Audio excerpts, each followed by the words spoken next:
Good morning મિત્રો। આજે 76મો Republic day છે।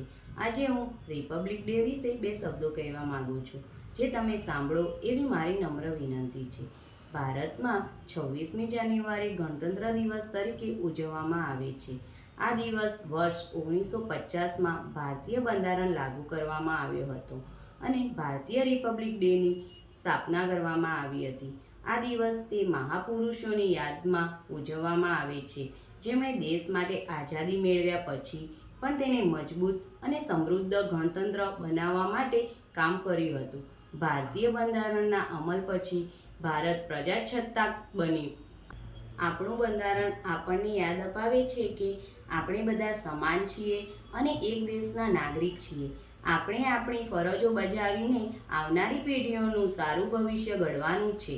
આભાર। જય હિન્દ, જય ભારત।